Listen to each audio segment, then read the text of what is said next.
Hi friends, എല്ലാവർക്കും aim study സെന്ററിന്റെ ഏറ്റവും പുതിയ ക്ലാസ്സിലേക്ക് ഹൃദ്യമായ സ്വാഗതം. അപ്പൊ നമ്മൾ അക്ഷാംശ രേഖയിൽ ആദ്യം പഠിക്കാൻ പോകുന്ന ആളാണ് ഇക്വേറ്റർ അഥവാ ഭൂമധ്യരേഖ.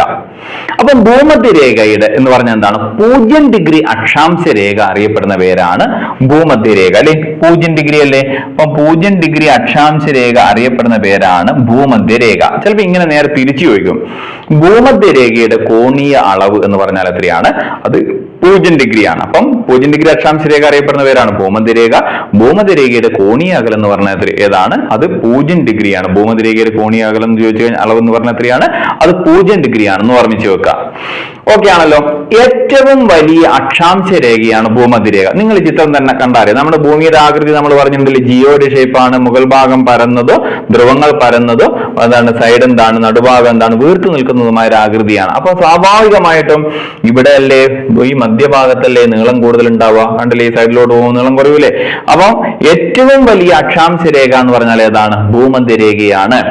ഏറ്റവും വലിയ വൃത്തം എന്നറിയപ്പെടുന്നത് എന്താണ്? ഭൂമധ്യരേഖയാണ്. നമ്മൾ പറഞ്ഞു ഭൂമധ്യരേഖ എന്ന് പറഞ്ഞാൽ എന്താണ്? ഇതൊരു വൃത്താകൃതിയിലല്ലേ, വൃത്തല്ലേ, വളയങ്ങളല്ലേ? അപ്പൊ ഏറ്റവും വലിയ വൃത്തം എന്നറിയപ്പെടുന്നത് എന്താണ്? ഭൂമധ്യരേഖയാണ്. അപ്പൊ ഗ്ലോബിൽ ഇങ്ങനെ റൗണ്ട് ചുറ്റി വരുന്നതാണ്. ഏറ്റവും വലിയ വൃത്തം എന്നറിയപ്പെടുന്നത് ഏതാണ്? ഭൂമധ്യരേഖയാണ്. ഏറ്റവും വലിയ അക്ഷാംശ രേഖ എന്നറിയപ്പെടുന്നത് ഏതാണ്? ഭൂമധ്യരേഖയാണ്. അത്രയും നമുക്ക് കിട്ടി. ഇനി ഭൂമിയെ 2 അർദ്ധഗോളങ്ങളാക്കി തിരിക്കുന്ന അക്ഷാംശ രേഖ എന്ന് പറഞ്ഞാൽ നമുക്കറിയാം അതാരാണ്? ഭൂമധ്യരേഖ അല്ലേ? ഭൂമിയെ 2 അർദ്ധഗോളങ്ങളാക്കി തിരിക്കുന്ന അക്ഷാംശ രേഖയാണ് ഭൂമധ്യരേഖ അല്ലേ? ഭൂമധ്യരേഖയുടെ വടക്ക് നമ്മൾ പറഞ്ഞു എന്താണ്? ഭൂമധ്യരേഖയുടെ വടക്ക് ഉത്തരാർദ്ധഗോളം എന്നും ഭൂമധ്യരേഖയുടെ തെക്ക് ദക്ഷിണാർദ്ധഗോളം എന്നും 2ആക്കി തിരിക്കുന്നു. അപ്പം ഭൂമിയെ ഉത്തരാർദ്ധഗോളം എന്നും ദക്ഷിണാർദ്ധഗോളം എന്നും 2ആക്കി തിരിക്കുന്ന അക്ഷാംശ രേഖ ഏതാണ്? ഭൂമധ്യരേഖയാണ്. ഉത്തരാർദ്ധഗോളം എന്നും ദക്ഷിണാർദ്ധഗോളം എന്നും 2ആക്കി തിരിക്കുന്ന അക്ഷാംശ രേഖയാണ് ഭൂമധ്യരേഖ. അപ്പൊ ഇങ്ങനെ ചോദ്യം വരാം, ഉത്തരാർദ്ധഗോളത്തിനും ദക്ഷിണാർദ്ധഗോളത്തിനും ഇടയിലായി സ്ഥിതി ചെയ്യുന്ന അക്ഷാംശ രേഖയാണ് ഏതെന്ന് പറയുന്നത്? ഭൂമധ്യരേഖ. ഭൂമധ്യരേഖയ്ക്ക് സമാന്തരമായി വരക്കുന്ന രേഖകളാണ് ശരിക്കും അക്ഷാംശ രേഖകൾ. ഭൂമധ്യരേഖയ്ക്ക് സമാന്തരമായി വരക്കുന്ന രേഖകളെയാണ് നമ്മൾ എന്ത് പറയുന്നത്? അക്ഷാംശ രേഖകൾ എന്ന് പറയുന്നത്. അപ്പം ഭൂമധ്യരേഖയ്ക്ക് വടക്കുള്ള അക്ഷാംശങ്ങളെ വടക്കൻ അക്ഷാംശങ്ങൾ എന്നും, അതായത് ഉത്തരാർദ്ധഗോളത്തിലുള്ള അക്ഷാംശങ്ങളെ വടക്കൻ അക്ഷാംശങ്ങൾ എന്നും, ദക്ഷിണാർദ്ധഗോളത്തിലുള്ള അക്ഷാംശങ്ങളെ തെക്കൻ അക്ഷാംശങ്ങൾ എന്നുമാണ് അറിയപ്പെടുന്നത്. അപ്പം ഭൂമധ്യരേഖയിൽ നിന്ന് മുകളിലോട്ടോ താഴോട്ടോ ഉള്ള സ്ഥലങ്ങളുടെ സ്ഥാനം കണ്ടെത്താൻ എന്ത് ഉപയോഗിക്കുന്നു? ഈ ഒരു അക്ഷാംശങ്ങൾ ഉപയോഗിക്കുന്നു എന്ന് ഓർമ്മിക്കുക. ഓക്കെ ആണല്ലോ. അപ്പൊ നമ്മൾ പറഞ്ഞ എന്താണ്? ഭൂമധ്യരേഖ എന്ന് പറഞ്ഞ എന്താണ്? 0 ഡിഗ്രി അക്ഷാംശ രേഖയാണ് ഭൂമധ്യരേഖ ആണല്ലോ. 0 ഡിഗ്രി അക്ഷാംശ രേഖ. ഭൂമധ്യരേഖയുടെ കോണീയ അളവ് എന്ന് പറഞ്ഞാൽ 0 ഡിഗ്രിയാണ്. പിന്നെ ഏറ്റവും വലിയ അക്ഷാംശ രേഖയാണ്. ഏറ്റവും വലിയ വൃത്തം എന്നറിയപ്പെടുന്ന ഏതാണ്? അക്ഷാംശ രേഖയാണ്. ഭൂമിയെ 2 അർദ്ധഗോളങ്ങളാക്കി തിരിക്കുന്ന അക്ഷാംശ രേഖയാണ് ഭൂമധ്യരേഖ. ഭൂമധ്യരേഖയുടെ വടക്ക് ഉത്തരാർദ്ധഗോളം എന്നും ഭൂമധ്യരേഖയുടെ തെക്ക് ദക്ഷിണാർദ്ധഗോളം എന്നും അറിയപ്പെടുന്നു. അപ്പൊ നമ്മൾ പറഞ്ഞു എന്താണ്? ഉത്തരാർദ്ധഗോളത്തിനും ദക്ഷിണാർദ്ധഗോളത്തിനും ഇടയിലായി സ്ഥിതി ചെയ്യുന്ന അക്ഷാംശ രേഖയാണ് ഭൂമധ്യരേഖ. അപ്പൊ ശരിക്കും ഭൂമധ്യരേഖയ്ക്ക് ഇരുവശങ്ങളിലും സമാന്തരമായി വരക്കുന്ന രേഖകളെയാണ് നമ്മൾ അക്ഷാംശ രേഖകൾ എന്ന് പറയുന്നത്. ഭൂമധ്യരേഖയ്ക്ക് വടക്കുള്ള അക്ഷാംശങ്ങളെ വടക്കൻ അക്ഷാംശങ്ങളെന്നും തെക്കുള്ള അക്ഷാംശങ്ങളെ തെക്കൻ അക്ഷാംശങ്ങളെന്നും 2 രീതിയിൽ പറയുന്നുണ്ട് അല്ലേ? പിന്നെ ഭൂമധ്യരേഖയിൽ നിന്ന് വടക്കോട്ടോ തെക്കോട്ടോ ഉള്ള സ്ഥലങ്ങളുടെ സ്ഥാനം കണ്ടെത്താൻ എന്ത് ഉപയോഗിക്കുന്നു? ഈ അക്ഷാംശ രേഖകൾ ഉപയോഗിക്കുന്നു അല്ലെ? ഓക്കെ. അപ്പൊ ഇത് ചിത്രം നോക്കിയിട്ട് കുറച്ച് കാര്യങ്ങളും കൂടി നോക്കിക്കോ. ഇതല്ലേ ഭൂമധ്യരേഖ. ഭൂമധ്യരേഖ കടന്നു പോകുന്ന ഭൂഖണ്ഡങ്ങൾ ഏതൊക്കെയാ? ഭൂമധ്യരേഖ കടന്നു പോകുന്ന ഭൂഖണ്ഡം ഇതാരാ? ഇതാണ് വടക്കേ അമേരിക്ക. ഇതാണ് തെക്കേ അമേരിക്ക. തെക്കേ അമേരിക്ക അല്ലെ? തെക്കേ അമേരിക്ക. ഭൂമധ്യരേഖ കടന്നു പോകുന്ന ഒരു ഭൂഖണ്ഡം നമുക്ക് കിട്ടിയതാണ്. തെക്കേ അമേരിക്കയിലൂടെ കടന്നു പോകുന്നുണ്ട്. ഭൂമധ്യരേഖ ഇനി ഏതിലൂടെ പോകുന്നുണ്ട്? ഇതാരാണ് ആള്? ഇയാളല്ലേ ആഫ്രിക്ക. ഭൂമധ്യരേഖ കടന്നു പോകുന്ന അടുത്ത ഭൂഖണ്ഡമാണ് ആര്? ആഫ്രിക്ക. ഇനി അടുത്ത് നോക്ക്, ഭൂമധ്യരേഖ കടന്നു പോകുന്നത് ഇതാരാ? ഏഷ്യയുടെ ഭാഗത്തിലൂടെയും ആര് കടന്നു പോകുന്നുണ്ട്? ഭൂമധ്യരേഖ. അപ്പം ഭൂമധ്യരേഖ കടന്നു പോകുന്ന 3 വൻകരകൾ നമുക്ക് കിട്ടി. ആരൊക്കെയാണ്? തെക്കേ അമേരിക്ക, ആഫ്രിക്ക, അതേപോലെ തന്നെ തെക്കേ അമേരിക്കയും ആഫ്രിക്കയും, അതേപോലെ തന്നെ വേറെ ആരാണ്? ഏഷ്യയുമാണ് അല്ലെ? ഇനി അടുത്തത് ഉത്തരാർദ്ധഗോളത്തിൽ സ്ഥിതി ചെയ്യുന്ന ഭൂഖണ്ഡങ്ങൾ ഏതൊക്കെയാ? ഉത്തരാർദ്ധഗോളത്തിൽ സ്ഥിതി ചെയ്യുന്ന ഭൂഖണ്ഡങ്ങളാണ് ആരൊക്കെ? ഒന്ന് ഇയാളാണ് ആര്? വടക്കേ അമേരിക്ക അല്ലെ? വടക്കേ അമേരിക്ക വരുന്നത് എവിടെയാണ്? ഉത്തരാർദ്ധഗോളത്തിലാണ്. ഇനിയോ ഇതാര് വരുന്നുണ്ട്? ഉത്തരാർദ്ധഗോളത്തിൽ വരുന്ന മറ്റു പൂർണ്ണമായും ഉത്തരാർദ്ധഗോളത്തിൽ സ്ഥിതി ചെയ്യുന്ന വടക്കേ അമേരിക്കയും മറ്റൊന്ന് എന്താണ്? യൂറോപ്പ് ആണ് അല്ലെ. യൂറോപ്പ്, വടക്കേ അമേരിക്കയും യൂറോപ്പും അതേപോലെ തന്നെ എന്താണ് വടക്കേ അമേരിക്ക യൂറോപ്പും വരുന്നത് എവിടെയാണ്? അത് വരുന്നത് ഉത്തരാർദ്ധഗോളത്തിലാണ്. വടക്കേ അമേരിക്ക, യൂറോപ്പ്. ഇനി അതേപോലെ തന്നെ ഏതും വരുന്നുണ്ട്? വടക്കേ അമേരിക്ക, യൂറോപ്പ്, പിന്നെ എന്ത് വരുന്നുണ്ട്? ഏഷ്യ, രണ്ടിലുമായിട്ട് വ്യാപിച്ചു കിടക്കുന്നുണ്ട്. അതായത് ഉത്തരാർദ്ധഗോളത്തിലുണ്ട്, ദക്ഷിണാർദ്ധഗോളത്തിലും. കണ്ടില്ലേ, താഴെ ഭാഗവും വരുന്നുണ്ട്. ഇനി ദക്ഷിണാർദ്ധഗോളത്തിൽ വ്യാപിച്ചു കിടക്കുന്ന ഭൂഖണ്ഡങ്ങൾ ഏതൊക്കെയാ? ദക്ഷിണാർദ്ധഗോളത്തിലാണ് ആര് വരുന്നത്? മെയിൻ ആയിട്ട് പൂർണ്ണമായിട്ടും വരുന്നത് ആരാ? ഓസ്ട്രേലിയ, അതേപോലെ തന്നെ എന്താണ്? അന്റാർട്ടിക്കയും വരുന്നുണ്ട് അല്ലെ. ഓസ്ട്രേലിയ, അന്റാർട്ടിക്ക എന്നിവയാണ് ദക്ഷിണാർദ്ധഗോളത്തിൽ മാത്രമായിട്ട് വ്യാപിച്ചു കിടക്കുന്നത്. രണ്ടർദ്ധഗോളങ്ങളിലും വ്യാപിച്ചു കിടക്കുന്ന ആയിരിക്കുക? രണ്ടർദ്ധഗോളങ്ങളിലും വ്യാപിച്ചു കിടക്കുന്ന ഒന്ന് ആര് വരുന്നുണ്ട്? തെക്കേ അമേരിക്ക, ഉത്തരാർദ്ധഗോളത്തിലും ദക്ഷിണാർദ്ധഗോളത്തിലുമായിട്ട് വ്യാപിച്ചു കിടക്കുന്നുണ്ട് അല്ലെ. പിന്നെയോ നമ്മുടെ ആഫ്രിക്ക ഉത്തരാർദ്ധഗോളത്തിലും ദക്ഷിണാർദ്ധഗോളത്തിലുമായിട്ട് വ്യാപിച്ചു കിടക്കുന്നുണ്ട്. ഏഷ്യ ഉത്തരാർദ്ധഗോളത്തിലും ദക്ഷിണാർദ്ധഗോളത്തിലുമായിട്ട് വ്യാപിച്ചു കിടക്കുന്നുണ്ട് എന്ന് ഓർമ്മിച്ചു വെക്കുക. നമ്മൾ പറഞ്ഞ കാര്യങ്ങൾ ഇതാണ്. 0° അക്ഷാംശ രേഖ അറിയപ്പെടുന്ന പേരാണ് എന്ത്? ഭൂമധ്യരേഖ അല്ലെ. 0° അക്ഷാംശ രേഖ അറിയപ്പെടുന്ന പേരാണ് ഭൂമധ്യരേഖ ആണല്ലോ. 0° അക്ഷാംശ രേഖ അറിയപ്പെടുന്ന പേരാണ് ഭൂമധ്യരേഖ. പിന്നെ എന്താ പ്രത്യേകത നമ്മൾ പറഞ്ഞത്? പിന്നെ പറഞ്ഞു ഭൂമധ്യരേഖയുടെ കോണീയ അളവ് എന്ന് പറഞ്ഞ എത്രയാണ്? അത് 0° ആണ്. ഏറ്റവും വലിയ അക്ഷാംശ രേഖയാണ് ആര്? ഭൂമധ്യരേഖ. ഇമ്പോർട്ടന്റ് ആണ്. ഏറ്റവും വലിയ അക്ഷാംശ രേഖ. ഏറ്റവും വലിയ വൃത്തം എന്നറിയപ്പെടുന്നത് ആരാണ്? അത് ഭൂമധ്യരേഖയാണ്. ഏറ്റവും വലിയ വൃത്തം എന്നറിയപ്പെടുന്നത് ഭൂമധ്യരേഖയാണ്. ഭൂമിയെ 2 അർദ്ധഗോളങ്ങളാക്കി തിരിക്കുന്ന അക്ഷാംശ രേഖയാണ് ആര്? ഭൂമധ്യരേഖ അല്ലെ. പിന്നെയോ ഭൂമധ്യരേഖയുടെ വടക്ക് ഭാഗം നമ്മൾ വിളിച്ച പേരെന്താണ്? ഉത്തരാർദ്ധഗോളം എന്ന്. ഭൂമധ്യരേഖയുടെ തെക്ക് ഭാഗം നമ്മൾ വിളിച്ച പേരെന്താണ്? ദക്ഷിണാർദ്ധഗോളം. രണ്ടായിട്ട് വിളിച്ചു അല്ലെ. ഇനി ഉത്തരാർദ്ധഗോളത്തിനും ദക്ഷിണാർദ്ധഗോളത്തിനും മധ്യത്തിലൂടെ കടന്നു പോകുന്ന സാങ്കല്പിക രേഖ എന്ന് പറഞ്ഞാൽ അതാരാണ്? അതും നമ്മുടെ അക്ഷാംശ രേഖയാണ്. ഭൂമധ്യരേഖയാണ്. ഉത്തരാർദ്ധഗോളത്തിനും ദക്ഷിണാർദ്ധഗോളത്തിനും മധ്യത്തിലൂടെ കടന്നു പോകുന്ന എല്ലാം സാങ്കല്പിക രേഖകളാണ്. അതായതാണ് അത് ഭൂമധ്യരേഖയാണ് അല്ലെ. പിന്നെയോ ഭൂമധ്യരേഖയ്ക്ക് സമാന്തരമായി സ്ഥിതി ചെയ്യുന്ന സാങ്കല്പിക രേഖയാണ് ശരിക്കും എന്തെന്ന് പറയുന്നത്? അക്ഷാംശ രേഖ അല്ലെ. ഭൂമധ്യരേഖയിൽ നിന്ന് വടക്കോട്ടോ തെക്കോട്ടോ ഉള്ള ദൂരം കണ്ടെത്താൻ എന്തുപയോഗിക്കുന്നു? അക്ഷാംശ രേഖകൾ ഉപയോഗിക്കുന്നു. ഭൂമധ്യരേഖയിൽ നിന്ന് വടക്കോട്ടോ തെക്കോട്ടോ ഉള്ള സ്ഥാനം കണ്ടെത്താൻ എന്തുപയോഗിക്കുന്നു? അക്ഷാംശ രേഖകൾ ഉപയോഗിക്കുന്നു. നമ്മൾ പറഞ്ഞില്ലേ അടുത്തടുത്ത 2 അക്ഷാംശ രേഖകൾ തമ്മിൽ അകലം എന്ന് പറഞ്ഞാൽ 111 കിലോമീറ്റർ ആണ്. ഇനി ഭൂമധ്യരേഖയുടെ ചുറ്റളവ് ആദ്യമായി കണക്കാക്കിയ നമ്മൾ പഠിച്ചിട്ടുണ്ട് ആരായിരുന്നു? ഇറാത്തോസ്തനിസ് അല്ലേ. അപ്പൊ ഇറാത്തോസ്തനിസ് ഭൂമിയിൽ പതിക്കുന്ന സൂര്യപ്രകാശത്തിന്റെ കോണളവിനെയൊക്കെ അടിസ്ഥാനമാക്കിയിട്ടാണ് ചുറ്റളവ് കണക്കാക്കിയത്. അപ്പൊ അദ്ദേഹം 2.5 ലക്ഷം സ്റ്റേഡിയാണ് ഭൂമിയുടെ ചുറ്റളവ് എന്നൊക്കെ പറഞ്ഞിരുന്നു അല്ലെ. അപ്പം ഗ്രീക്കിൽ പണ്ട് കാലത്ത് ദൂരം അളക്കുന്ന എന്താണ് യൂണിറ്റ് ആയിരുന്നു സ്റ്റേഡിയ എന്നൊക്കെ നമ്മൾ പഠിച്ചിട്ടുണ്ട്. അപ്പം ഭൂമിയുടെ ചുറ്റളവത്തിലെ ഭൂമധ്യരേഖ ഭാഗത്തുള്ള ചുറ്റളവത്തിലായിരുന്നു നമ്മൾ പഠിച്ചിട്ടുണ്ട് 40,075 അല്ലേ. 40,075 ഭൂമധ്യരേഖയുടെ ചുറ്റളവ്. ഭൂമധ്യരേഖ വ്യാസം എത്രയായിരുന്നു? 12,756 കിലോമീറ്റർ അല്ലെ. ഭൂമധ്യരേഖാ പ്രദേശത്തെ വ്യാസം എത്രയായിരുന്നു? 12,756 കിലോമീറ്റർ. ചുറ്റളവ് എത്രയായിരുന്നു? 40,075 കിലോമീറ്റർ. ഭൂമധ്യരേഖയ്ക്ക് വടക്ക് അതായത് 90° കാണപ്പെടുന്ന ആ ഒരു അക്ഷാംശമാണ് ഉത്തര ധ്രുവം. ഭൂമധ്യരേഖയ്ക്ക് വടക്ക് കാണുന്ന അക്ഷാംശമാണ് എന്ന് പറയുന്ന ഉത്തര ധ്രുവം. അതേപോലെ ഭൂമധ്യരേഖയുടെ തെക്ക് കാണുന്ന അക്ഷാംശമാണ് എന്ത് പേരിൽ അറിയപ്പെടുന്നത്? ദക്ഷിണ ധ്രുവം എന്നറിയപ്പെടുന്നത്. ദക്ഷിണ ധ്രുവം. പിന്നെ നമ്മൾ പറഞ്ഞിരുന്നു ഉത്തരാർദ്ധഗോളത്തിൽ മാത്രം സ്ഥിതി ചെയ്യുന്ന ഭൂഖണ്ഡങ്ങൾ ആരൊക്കെയാണ് നമ്മൾ പഠിച്ചത്? ഉത്തരാർദ്ധഗോളത്തിൽ മാത്രം സ്ഥിതി ചെയ്യുന്നതാണ് ആരൊക്കെ? വടക്കേ അമേരിക്കയും യൂറോപ്പ് അല്ലെ. നമ്മൾ നേരത്തെ വരച്ച് പറഞ്ഞില്ലേ ഉത്തരാർദ്ധഗോളത്തിൽ മാത്രം സ്ഥിതി ചെയ്യുന്നതാണ് വടക്കേ അമേരിക്കയും യൂറോപ്പും. ദക്ഷിണാർദ്ധഗോളത്തിൽ മാത്രം സ്ഥിതി ചെയ്യുന്നവരാണ് ആരൊക്കെ? ഓസ്ട്രേലിയയും അന്റാർട്ടിക്കയും. രണ്ടിലുമായിട്ടാണ് ആര് വരുന്നത്? രണ്ടിലുമായി ഉത്തരാർദ്ധഗോളത്തിലും ദക്ഷിണാർദ്ധഗോളത്തിലുമാണ് ആര് വരുന്നത്? തെക്കേ അമേരിക്കയും അതുപോലെ തന്നെ ആഫ്രിക്കയും അതേപോലെ തന്നെ ഏഷ്യയും അല്ലെ. ഉത്തരാർദ്ധഗോളത്തിലും ദക്ഷിണാർദ്ധഗോളത്തിലുമാണ്. പിന്നെ നമ്മൾ പറഞ്ഞു ഉത്തരാർദ്ധഗോളത്തിലെ അക്ഷാംശങ്ങൾ വടക്കൻ അക്ഷാംശങ്ങൾ എന്നും ദക്ഷിണാർദ്ധഗോളത്തിലെ അക്ഷാംശങ്ങൾ എന്ത് പേരിൽ അറിയപ്പെടുന്നുണ്ട്? തെക്കൻ അക്ഷാംശങ്ങൾ എന്നുമാണ് അറിയപ്പെടുന്നത്. അടുത്തത് ഭൂമധ്യരേഖ കടന്നു പോകുന്ന ഭൂഖണ്ഡങ്ങൾ എത്ര രാജ്യങ്ങൾ? ഭൂഖണ്ഡങ്ങളല്ല, ഭൂമധ്യരേഖ കടന്നു പോകുന്ന രാജ്യങ്ങളുടെ എണ്ണമാണ് ചോദിക്കുന്നത്. ഭൂമധ്യരേഖ കടന്നു പോകുന്ന രാജ്യങ്ങളുടെ എണ്ണം. ഭൂമധ്യരേഖ ഇതല്ലേ, ഇതാണ് ഭൂമധ്യരേഖ. നമുക്കറിയാം അല്ലെ. ഭൂമധ്യരേഖ ഇവിടെയായിട്ട് ആരാ നമ്മൾ പഠിച്ചിട്ടുണ്ട്? തെക്കേ അമേരിക്ക വരുന്നുണ്ട് അല്ലെ, തെക്കേ അമേരിക്ക. ഇവിടെയായിട്ട് ആര് വരുന്നുണ്ട്? ആഫ്രിക്ക വരുന്നുണ്ട്, ആഫ്രിക്ക. ഇവിടെ ഏഷ്യയുടെ ചില ഭാഗങ്ങളും ഇവിടെ വരുന്നുണ്ട്, ഭൂമധ്യരേഖ കടന്നു പോകുന്ന പ്രദേശം. അപ്പൊ എത്ര രാജ്യങ്ങളിലൂടെ കടന്നു പോകുന്നുണ്ട്? ഭൂമധ്യരേഖ കടന്നു പോകുന്ന രാജ്യങ്ങളുടെ എണ്ണമാണ് 13 രാജ്യങ്ങളിലൂടെ ഭൂമധ്യരേഖ കടന്നു പോകുന്നുണ്ട്. അതിന്റെ ഒരു കോഡ് നമ്മൾ പണ്ടേ ഉള്ള ഒരു കോഡാണ്, ചിലപ്പോൾ നിങ്ങൾ പഠിച്ചിട്ടുണ്ടാകും, ഇല്ലെങ്കിൽ പഠിച്ചോളൂ.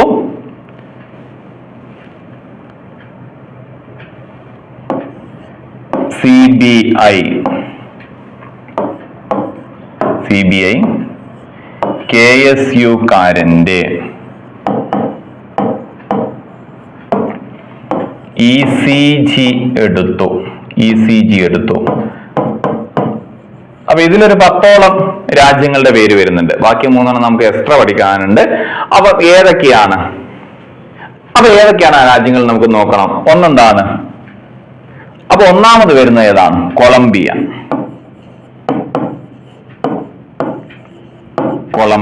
1 Colombia. 2 Brazil. 3 Indonesia.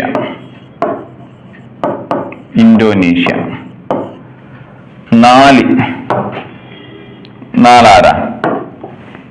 Kenya. 5 Somalia. 6 Uganda.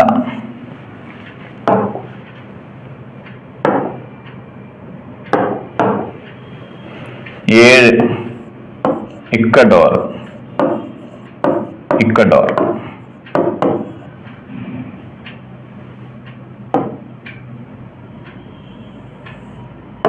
8 Congo. 9 Gabon. അപ്പൊ ഇതിൽ 9 എണ്ണാണ് മെയിൻ ആയിട്ട് വന്നിട്ടുള്ളത്. ഇതിൽ കോങ്കോ 2 എണ്ണം ഉണ്ട്. ഒന്നെന്താണ്? Democratic Republic of Congo. ഒന്ന് ഓർമ്മിക്കണേ, ഡെമോക്രാറ്റിക്.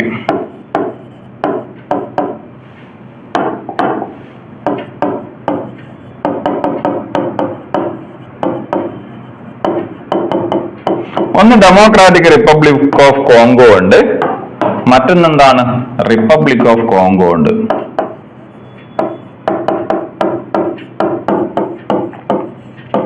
അപ്പൊ ഈ കോങ്കോയിൽ 2 വന്നു. അപ്പൊ മൊത്തം എത്രയായി? 10 എണ്ണായി അല്ലെ.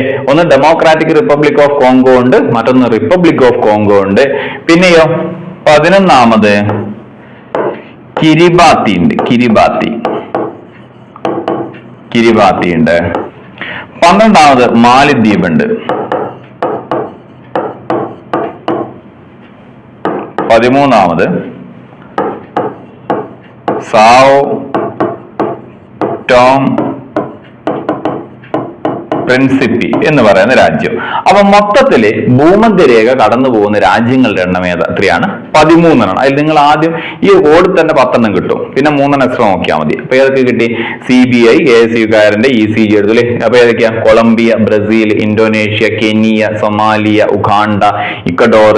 പിന്നെന്താണ്? കോങ്കോയിൽ എന്ത് കിട്ടണം? ഡെമോക്രാറ്റിക് റിപ്പബ്ലിക് ഓഫ് കോങ്കോ ഉണ്ട്, ഒന്ന് റിപ്പബ്ലിക് ഓഫ് കോങ്കോ ഉണ്ട്, പിന്നെ ഗാബോൺ. പിന്നെ കൂടാതെ കിരിബാത്തി, മാൽദീവ്സ്, സാവോ ടോം പ്രിൻസിപ്പി എന്ന് പറയുന്ന രാജ്യങ്ങളിലൂടെയാണ് ഭൂമധ്യരേഖ കടന്നു. അപ്പൊ 13 രാജ്യങ്ങളിലൂടെ എന്ത് കടന്നു പോകുന്നു? ഭൂമധ്യരേഖ കടന്നു പോകുന്നു. അടുത്ത ഇങ്ങനെ ചിലപ്പോൾ ചോദിക്കാം, ഭൂമധ്യരേഖ കടന്നു പോകുന്ന ഏറ്റവും വലിയ രാജ്യം. ഇമ്പോർട്ടന്റ് ആണ്, പ്രീവിയസും കൂടിയാണ്. ഭൂമധ്യരേഖ കടന്നു പോകുന്ന ഏറ്റവും വലിയ രാജ്യം ചോദിച്ചു കഴിഞ്ഞാൽ ഏതാണ്? അത് നമ്മുടെ ബ്രസീലാണ്. ഭൂമധ്യരേഖ കടന്നു പോകുന്ന ഏറ്റവും വലിയ രാജ്യം ഏതാണ്? ബ്രസീലാണ്. ഭൂമധ്യരേഖ കടന്നു പോകുന്ന ഏറ്റവും വലിയ രാജ്യം ബ്രസീലാണ്. ഭൂമധ്യരേഖയും ദക്ഷിണായന രേഖയും കടന്നു പോകുന്ന രാജ്യമാണ് ഏതെന്ന് പറയുന്നത്? ബ്രസീൽ. ഭൂമധ്യരേഖയും ദക്ഷിണായന രേഖയും കടന്നു പോകുന്ന രാജ്യം ഏതാണ്? അത് ബ്രസീലിലൂടെയാണ്. ഭൂമധ്യരേഖ കടന്നു പോകുന്ന ഏക ഏഷ്യൻ രാജ്യമാണ് ഏത്? ഇന്തോനേഷ്യ. ഭൂമധ്യരേഖ കടന്നു പോകുന്ന ഏക ഏഷ്യൻ രാജ്യം ഏതാണ്? ഇന്തോനേഷ്യയാണ്. ഭൂമധ്യരേഖ കടന്നു പോകുന്ന ഏക ഏഷ്യൻ രാജ്യമാണ് എന്ന് പറയുന്നത് ഇന്തോനേഷ്യ. അതുപോലെ ഭൂമധ്യരേഖ കടന്നു പോകുന്ന ഏറ്റവും വലിയ ദ്വീപാണ് ബോർണിയ. ഭൂമധ്യരേഖ കടന്നു പോകുന്ന ഏറ്റവും വലിയ ദ്വീപ് ബോർണിയാണ്, ഇന്തോനേഷ്യയിൽ വരുന്നതാണ് ബോർണിയ. ഭൂമധ്യരേഖ കടന്നു പോകുന്ന ഏറ്റവും വലിയ ദ്വീപ് ബോർണിയാണ്, അതേതാണ് ഇന്തോനേഷ്യയിൽ വരുന്നതാണ് ബോർണിയ എന്ന് പറയുന്നത്. ഭൂമധ്യരേഖ കടന്നു പോകുന്ന ഏറ്റവും വലിയ ദ്വീപാണ് ബോർണിയ, ഇന്തോനേഷ്യയിൽ ദ്വീപാണ്. ഭൂമധ്യരേഖ കടന്നു പോകുന്ന ഏഷ്യൻ രാജ്യമാണ് എന്ന് പറയുന്നത് ഇന്തോനേഷ്യ എന്ന് പറയുന്നത്. ഭൂമധ്യരേഖ കടന്നു പോകുന്ന ഏറ്റവും വലിയ രാജ്യം ബ്രസീലാണ്. ഭൂമധ്യരേഖയും ദക്ഷിണാരേഖയും കടന്നു പോകുന്ന രാജ്യം ഏതാണ്? ബ്രസീലാണ്. ഇനി ഭൂമധ്യരേഖ കടന്നു പോകുന്ന ഏക തടാകമാണ് വിക്ടോറിയ തടാകം. അത് ഓർമ്മിച്ചോളെ. ഭൂമധ്യരേഖ കടന്നു പോകുന്ന ഏക തടാകം ചോദിച്ചു കഴിഞ്ഞാൽ ഏതാണ്? അത് വിക്ടോറിയ തടാകമാണ്. വിക്ടോറിയ തടാകം. ഭൂമധ്യരേഖ കടന്നു പോകുന്ന ഏക തടാകമാണ് വിക്ടോറിയ തടാകം. ഇപ്പം ഭൂമധ്യരേഖ കടന്നു പോകുന്ന ഏറ്റവും വലിയ ദ്വീപ് ഏതാണ്? ബോർണിയാണ്.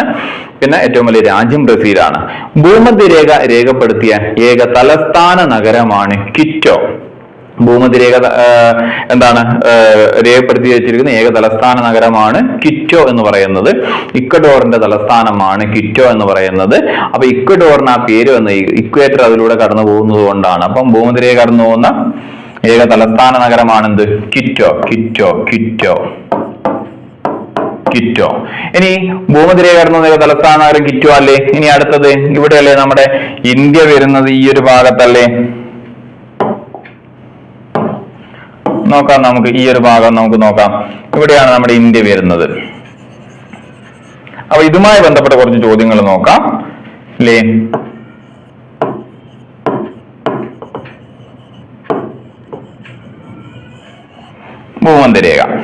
ഭൂമധ്യരേഖയ്ക്കടുത്തുള്ള കേന്ദ്രഭരണ പ്രദേശം, ഇന്ത്യയുടെ കേന്ദ്രഭരണ പ്രദേശമാണ് ഏത്? നമ്മുടെ ആൻഡമാൻ നിക്കോബാർ ദ്വീപ്. ഭൂമധ്യരേഖയ്ക്കടുത്തുള്ള ഇന്ത്യയുടെ കേന്ദ്രഭരണ പ്രദേശമാണ് ആൻഡമാൻ നിക്കോബാർ ദ്വീപ്. ഭൂമധ്യരേഖയ്ക്കടുത്തുള്ള സംസ്ഥാനം ചോദിച്ചു കഴിഞ്ഞാൽ അത് ഏതാണ്? അത് തമിഴ്നാടാണ്. ഭൂമധ്യരേഖയ്ക്കടുത്തുള്ള ഇന്ത്യൻ സംസ്ഥാനം ഏതാണ്? തമിഴ്നാടാണ്. ഭൂമധ്യരേഖയ്ക്കടുത്തുള്ള ഇന്ത്യയുടെ തലസ്ഥാന നഗരം ചോദിച്ചു കഴിഞ്ഞാൽ അത് നമ്മുടെ കേരളത്തിന്റെ തലസ്ഥാനമായ തിരുവനന്തപുരമാണ്. ഭൂമധ്യരേഖയ്ക്കടുത്തുള്ള തലസ്ഥാന നഗരം ഏതാണ്? കേരളത്തിലെ തിരുവനന്തപുരത്തിന്റെ തലസ്ഥാനമാണ്. കേരളത്തിന്റെ തലസ്ഥാനമായ തിരുവനന്തപുരമാണ്. അപ്പൊ ഓർമ്മിച്ചു. ഭൂമധ്യരേഖയ്ക്കടുത്തുള്ള കേന്ദ്രഭരണ പ്രദേശം ആൻഡമാൻ നിക്കോബാർ ദ്വീപാണ്. ഭൂമധ്യരേഖയ്ക്കടുത്തുള്ള സംസ്ഥാനം തമിഴ്നാടാണ്.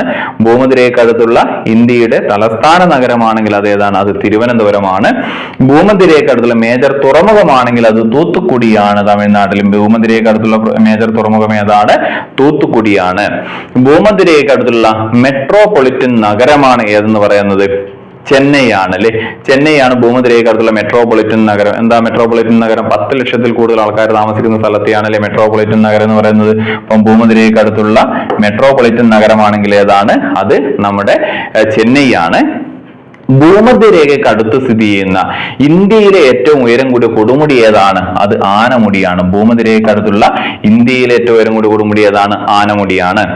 ഇപ്പം ഭൂമധ്യരേഖയ്ക്കടുത്തുള്ള എന്താണ്? ഇന്ത്യൻ സംസ്ഥാനം തമിഴ്നാട്, തലസ്ഥാന നഗരം തിരുവനന്തപുരം.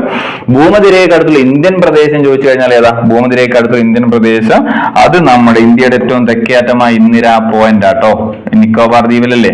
ഭൂമധ്യരേഖയ്ക്കടുത്തുള്ള ഇന്ത്യൻ പ്രദേശമാണെങ്കിൽ ഇന്ദിരാ പോയിന്റ് ആണ്. കേന്ദ്രഭരണ പ്രദേശം ആൻഡമാൻ നിക്കോബാർ ദ്വീപാണ്. തലസ്ഥാന നഗരം ഏതാണ്? അത് തിരുവനന്തപുരമാണ്. സംസ്ഥാനമാണെങ്കിൽ ഏതാണ്? അത് തമിഴ്നാടാണ്. മേജർ തുറമുഖമാണെങ്കിൽ ഏതാണ്? തൂത്തുക്കുടിയാണ്. പിന്നെ ഭൂമധ്യരേഖയ്ക്കടുത്തുള്ള ഇന്ത്യയിലെ ഏറ്റവും ഉയരം കൂടിയ കൊടുമുടിയാണെങ്കിൽ ഏതാണ്? അത് ആനമുടിയാണ്. ഓക്കെ, അപ്പൊ നമ്മൾ പറഞ്ഞ കാര്യങ്ങൾ 1 by 1 ആയിട്ട് നോക്കാം. അപ്പൊ നമ്മൾ പറഞ്ഞ എന്താണ്? ഭൂമധ്യരേഖ കടന്നു പോകുന്ന രാജ്യങ്ങൾ നമ്മൾ എത്രയാ പറഞ്ഞത്? 13 രാജ്യങ്ങൾ നമ്മൾ പഠിച്ചില്ലേ? 13 രാജ്യങ്ങൾ പഠിച്ചിട്ടുണ്ട്. ഭൂമധ്യരേഖ കടന്നു പോകുന്ന ഏറ്റവും വലിയ രാജ്യം ബ്രസീലാണെന്ന് നമ്മൾ പഠിച്ചു. പിന്നെന്താണ്? ഇക്വഡോർ എന്ന രാജ്യത്തിന് ആ പേര് വന്നത് എന്താണ്? ഭൂമധ്യരേഖ അതിലൂടെ കടന്നു പോകുന്നതുകൊണ്ടാണ് ഇക്വഡോർ, ഇക്വേറ്റർ എന്നല്ലേ അങ്ങനെയാണ് ആ പേര് വന്നത്. പിന്നെന്താണ്? ഭൂമധ്യരേഖയും ദക്ഷിണായന രേഖയും കടന്നു പോകുന്ന രാജ്യമാണ് ബ്രസീൽ അല്ലെ. ഭൂമധ്യരേഖ കടന്നു പോകുന്ന ഏറ്റവും വലിയ രാജ്യം ബ്രസീലാണ്. ഇത് രണ്ടും ഭൂമധ്യരേഖയും ദക്ഷിണായന രേഖയും കടന്നു പോകുന്ന രാജ്യം ചോദിച്ചു കഴിഞ്ഞാൽ ബ്രസീലാണ്. ഭൂമധ്യരേഖ കടന്നു പോകുന്ന ഏക ഏഷ്യൻ രാജ്യമാണ് ഇന്തോനേഷ്യ. ഭൂമധ്യരേഖ കടന്നു പോകുന്ന ഏക തലസ്ഥാന നഗരം ചോദിച്ചു കഴിഞ്ഞാൽ ഏതാണ്? ക്വിറ്റോ ആണ്. ഇക്വഡോറിന്റെ തലസ്ഥാനമാണ് ക്വിറ്റോ.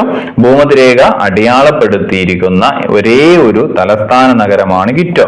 ഇപ്പം ഭൂമധ്യരേഖ എന്ത് ചെയ്തിട്ടുണ്ട്? ആ ക്വിറ്റോ എന്ന് പറയുന്ന തലസ്ഥാനത്ത് എന്ത് ചെയ്തിട്ടുണ്ട്? ഇങ്ങനെ അടയാളപ്പെടുത്തി വരച്ചു വെച്ചിട്ടുണ്ട്. റോഡിലൊക്കെ സിഗ്നൽ വരച്ചതുപോലെ തന്നെ ഇതിലെന്ത് ചെയ്യുന്നു? ഭൂമധ്യരേഖ കടന്നു പോകുന്ന സ്ഥലം എന്ത് ചെയ്യും? ഭൂമിയിൽ ഇങ്ങനെ വരച്ചു വെച്ചിട്ടുണ്ട്. അതെവിടെയാണ്? ക്വിറ്റോ ആണ്. ഇക്വഡോറിന്റെ തലസ്ഥാനമായ ക്വിറ്റോയില്. ഭൂമധ്യരേഖയ്ക്ക് അടുത്തുള്ള ഇന്ത്യൻ പ്രദേശമാണ് ഇന്ദിരാ പോയിന്റ് സ്ഥിതി ചെയ്യുന്ന എവിടെയാ? അത് നിക്കോബാർ, ഗ്രേറ്റ് നിക്കോബാർ ദ്വീപിലാണ്. ഗ്രേറ്റ് നിക്കോബാർ ദ്വീപിലാണ് സ്ഥിതി ചെയ്യുന്നത് അല്ലെ. ഭൂമധ്യരേഖയ്ക്ക് അടുത്തുള്ള ഇന്ത്യൻ തലസ്ഥാനമാണ് തിരുവനന്തപുരം, കേരളത്തിന്റെ തലസ്ഥാനമായ തിരുവനന്തപുരം. ഭൂമധ്യരേഖയ്ക്ക് അടുത്ത് സ്ഥിതി ചെയ്യുന്ന ഇന്ത്യൻ സംസ്ഥാനം ചോദിച്ചു കഴിഞ്ഞാൽ നമ്മൾ പറഞ്ഞു ഏതാണ്? അത് തമിഴ്നാടാണ്. പിന്നെയോ ഭൂമധ്യരേഖയ്ക്ക് അടുത്തുള്ള മെട്രോപൊളിറ്റൻ നഗരമാണെങ്കിൽ ഏതാണ്? അത് ചെന്നൈ ആണ്. നമ്മൾ പറഞ്ഞ 10 ലക്ഷത്തിൽ കൂടുതൽ ആൾക്കാരോട് താമസിക്കണം, അതാണ് മെട്രോപൊളിറ്റൻ നഗരം. ഭൂമധ്യരേഖയ്ക്ക് അടുത്തുള്ള കേന്ദ്രഭരണ പ്രദേശം ആൻഡമാൻ നിക്കോബാർ ദ്വീപാണ്. ഭൂമധ്യരേഖയ്ക്ക് അടുത്തുള്ള മേജർ തുറമുഖം ഏതായിരുന്നു? തൂത്തുക്കുടിയാണ് അല്ലെ. ഭൂമധ്യരേഖയ്ക്ക് അടുത്തുള്ള മേജർ തുറമുഖം ഏതാണ്? തൂത്തുക്കുടിയാണ്.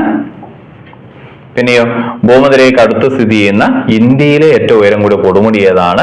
അത് നമ്മൾ പറഞ്ഞു ഏതാണ്? ആനമുടിയാണ് അല്ലെ. ഭൂമധ്യരേഖ 2 തവണ മുറിച്ച് കടക്കുന്ന നദി വളരെ ഇമ്പോർട്ടന്റ് ആണ്. ഭൂമധ്യരേഖ 2 തവണ മുറിച്ച് കടക്കുന്ന നദി ഏതാ? ഇതാ നമ്മുടെ ഭൂമധ്യരേഖ 2 തവണ മുറിച്ച് കടക്കുന്ന നദി ഏതാണ്? കോങ്കോ നദിയാണ്. അത് ആഫ്രിക്കയിലുള്ള നദിയാണ്. ഇവിടെയാണ് നമ്മുടെ ഭൂമധ്യരേഖ. ഇതാണ് ആഫ്രിക്കയിലെ നദിയായ എന്താണ് കോങ്കോ നദി. ഒരു തവണ ഭൂമധ്യരേഖ മുറിച്ചു കടന്ന് ഉത്തരാർദ്ധഗോളത്തിലെത്തുകയും വീണ്ടും അതിനെ മുറിച്ചു കടന്ന് വീണ്ടും പോരുകയാണ്. അപ്പം ഭൂമധ്യരേഖ 2 തവണ മുറിച്ചു കടക്കുന്ന നദിയുടെ പേരാണെന്ത്? കോങ്കോ. ഭൂമധ്യരേഖ 2 തവണ മുറിച്ചു കടക്കുന്ന നദി ഏതാ? കോങ്കോ ആണ്. ഉത്തരായന രേഖ 2 തവണ മുറിച്ചു കടക്കുന്ന നദിയാണ് മാഹി നദി. ദക്ഷിണായന രേഖ 2 തവണ മുറിച്ചു കടക്കുന്ന നദിയാണ് ലിംപോപ്പോ നദി. ലിംപോപ്പോ നദി. ഓക്കെ, അപ്പം ഭൂമധ്യരേഖ 2 തവണ മുറിച്ചു കടന്ന നദി ആരാണ്? അത് കോങ്കോ നദിയാണ് അല്ലെ. കോങ്കോ നദി. ഓക്കെ, അടുത്ത ഭൂമധ്യരേഖ മുറിച്ചു കടക്കുന്ന ഭൂഖണ്ഡങ്ങൾ നമ്മൾ പഠിച്ചിട്ടുണ്ടല്ലേ. ഭൂമധ്യരേഖ മുറിച്ചു കടക്കുന്ന ഭൂഖണ്ഡങ്ങൾ ഏതൊക്കെയാ? ഏഷ്യയിലൂടെ പോകുന്നുണ്ട്, പിന്നെയോ ആഫ്രിക്കയിലൂടെ പോകുന്നുണ്ട്, തെക്കേ അമേരിക്കയിലൂടെയും പോകുന്നുണ്ട്. ആഫ്രിക്കയുടെ മധ്യഭാഗത്തിലൂടെ പോകുന്ന അക്ഷാംശ രേഖയാണ് ഏത്? നമ്മുടെ ഭൂമധ്യരേഖ. അപ്പൊ ആഫ്രിക്കയെ 2ആക്കി തിരിക്കുന്ന അക്ഷാംശ രേഖയാണ് ഏത്? ഭൂമധ്യരേഖ. അപ്പം ഭൂമധ്യരേഖ 2ആയി വിഭജിക്കുന്ന ഭൂഖണ്ഡം ചോദിച്ചു കഴിഞ്ഞാൽ ഏതാണ്? അത് ആഫ്രിക്കയാണ്. ഇനി ഭൂമധ്യരേഖയും ഉത്തരായന രേഖയും ദക്ഷിണായന രേഖയും 3ഉം കടന്നു പോകുന്ന ഏക ഭൂഖണ്ഡം ഏതാണ്? അത് ആഫ്രിക്കയാണ്. ഭൂമധ്യരേഖ, ഉത്തരായന രേഖ, ദക്ഷിണായന രേഖ 3ഉം കടന്നു പോകുന്ന ഏക ഭൂഖണ്ഡം ഏതാണ്? ആഫ്രിക്കയാണെന്ന് ഓർമ്മിച്ച് വെക്കുക. ഭൂമധ്യരേഖാ പ്രദേശത്ത് പെയ്യുന്ന മഴ ഏതാണ്? സംവഹന വൃഷ്ടിയാട്ടോ. ചൂട് കൂടുതലല്ലേ ഭൂമധ്യരേഖാ പ്രദേശത്ത്, അപ്പൊ അതിന്റെ സംവഹന ഫലമായിട്ട് അവിടെ പെയ്യുന്ന മഴയാണ് സംവഹന വൃഷ്ടി. ഭൂമധ്യരേഖാ പ്രദേശത്ത് പെയ്യുന്ന മഴ ഏതാണ്? സംവഹന വൃഷ്ടിയാണ്. ഭൂമിയുടെ ഭ്രമണ വേഗത കൂടുതൽ എവിടെയാ? ഭൂമധ്യരേഖാ പ്രദേശത്തല്ലേ. അപ്പം ഭൂമധ്യരേഖാ പ്രദേശത്ത് ഭൂമിയുടെ ഭ്രമണ വേഗത കൂടുതലാണ്.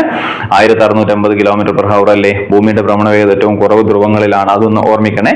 ഭൂമിയുടെ ഭ്രമണ വേഗത കൂടുതലാണ്. അപ്പം ഭ്രമണ വേഗത കൂടുതൽ എവിടെയാണ്? ഭൂമധ്യരേഖാ പ്രദേശത്താണ്. 1680 km/h ആണ് ഭൂമധ്യരേഖാ പ്രദേശത്തെ ഭൂമിയുടെ ഭ്രമണ വേഗത. നമ്മൾ പഠിച്ചതാണ്. ഇനി ഭൂമധ്യരേഖാ പ്രദേശം അറിയപ്പെടുന്ന 2 പേരുകളുണ്ട് അല്ലേ. എന്താണ്? കാറ്റുകൾ ഇല്ലാത്ത മേഖല എന്ന അർത്ഥത്തിൽ നിർവാത മേഖല എന്നറിയപ്പെടുന്നത് എവിടെയാണ്? ഭൂമധ്യരേഖ ന്യൂനമർദ്ദ മേഖല പ്രദേശമാണ്. അതായത് ഭൂമധ്യരേഖയുടെ ഇരുവശങ്ങളിലും 5 ഡിഗ്രി നോർത്ത്, ഉത്തരാർദ്ധഗോളത്തിൽ 5 ഡിഗ്രി നോർത്തും ദക്ഷിണാർദ്ധഗോളത്തിൽ 5 ഡിഗ്രി സൗത്തിനും ഇടയിലാണ് എന്ത് ചെയ്യുന്നത്? ഡോൾഡ്രം സ്ഥിതി ചെയ്യുന്നത്, അഥവാ നിർവാത മേഖല. മറ്റൊരു പോയിന്റ് ആണ്, ഉത്തരാർദ്ധഗോളത്തിലെയും ദക്ഷിണാർദ്ധഗോളത്തിലെയും വാണിജ്യവാദങ്ങൾ കൂട്ടിമുട്ടുന്ന സ്ഥലം. അതറിയപ്പെടുന്ന പേരാണ് ITCZ. ITCZന്റെ ഫുൾ ഫോം എന്തായിരുന്നു? ഇന്റർ ട്രോപ്പിക്കൽ കൺവർജൻസ് സോൺ എന്നായിരുന്നു. അപ്പൊ അതും എവിടെയാ? ഭൂമധ്യരേഖ ന്യൂനമർദ്ദ മേഖല പ്രദേശമാണ്. അപ്പം ഭൂമധ്യരേഖാ പ്രദേശം അറിയപ്പെടുന്ന പേരാണ് നിർവാത മേഖല അഥവാ ഡോൾഡ്രം. അപ്പം ഭൂമധ്യരേഖയ്ക്ക് ഇരുവശങ്ങളിൽ, ഇത് ഭൂമധ്യരേഖയാണെന്നുണ്ടെങ്കിൽ ഭൂമധ്യരേഖയുടെ ഇരുവശങ്ങളിലും മേലെ ഒരു 5 ഡിഗ്രി നോർത്ത്, താഴെ 5 ഡിഗ്രി നോർത്ത്, ഇതല്ലേ doldrum. 5 degree north, 5 degree south അക്ഷാംശങ്ങൾക്കിടയിലുള്ള കാറ്റുകൾ ദുർബലമായ പ്രദേശം അറിയപ്പെടുന്ന പേരാണ് നിർവാത മേഖല അഥവാ ഡോൾഡ്രം. പിന്നെ ഇരു അർദ്ധഗോളങ്ങളിൽ നിന്ന് വീശിയെത്തുന്ന വാണിജ്യവാദങ്ങൾ സംഗമിക്കുന്ന ഭൂമധ്യരേഖ ന്യൂനമർദ്ദ മേഖല പ്രദേശം അറിയപ്പെടുന്ന പേരാണ് ITCZ അഥവാ ഇന്റർ ട്രോപ്പിക്കൽ കൺവർജന്റ് സോൺ എന്ന് അറിയപ്പെടുന്നത്. അപ്പൊ ഇത്രയാണ് എന്തുമായി ബന്ധപ്പെട്ട് നമുക്ക് പഠിക്കാനുള്ളത്? ഭൂമധ്യരേഖയുമായി ബന്ധപ്പെട്ട് നമുക്ക് പഠിക്കാനുള്ളത്. അടുത്ത് നമ്മൾ പഠിക്കാൻ പോകുന്ന അക്ഷാംശ രേഖയാണ് ഉത്തരായന രേഖ.